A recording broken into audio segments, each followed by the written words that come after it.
in controversy, and that's a very serious issue, because when you have challenges regarding the real code itself, then it means what? It means that you are pointing towards illegality, and you are pointing towards another court or jurisdiction, let's say maybe any other court interpreting now, to conclude that from the word go, what we call ab initio, it was null and void. That's where you are headed, if those issues are not sorted out.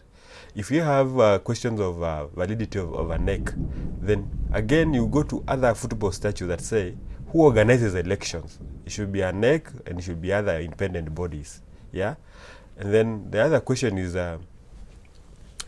finally, does the ministry, the Registrar of Sports or the Sports Act have a role in all these issues?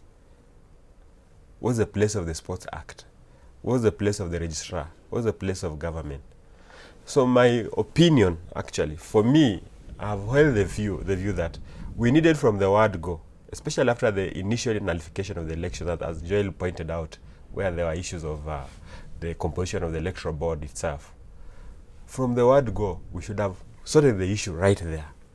We should not have allowed room for more court battles or protracted court hearings and the rest.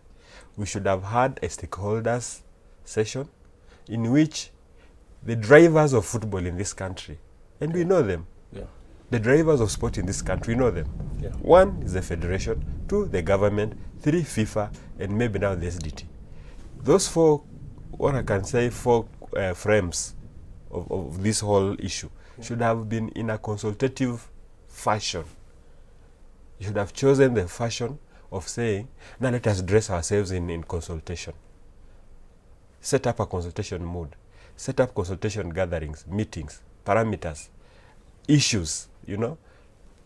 Pick out the real issues, like the four issues we mentioned, be it the electoral code, be it the eligibility, be it the NEC, and say, this is what we'll agree on NEC, this is what we'll agree on this, and then now move forward. Then there should have been a game plan way before today.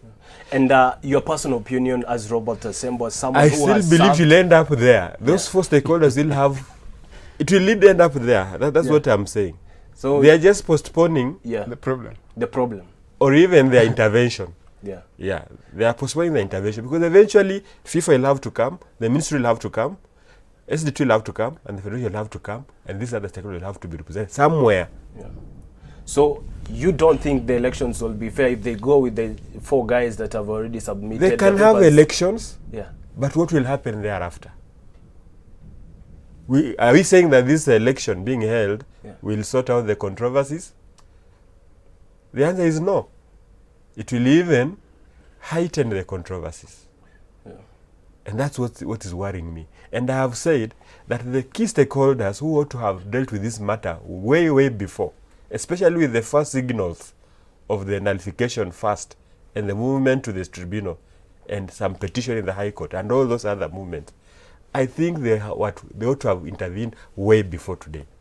But this other arrangement is just made to fulfill certain things. I think that's what I'm trying to say.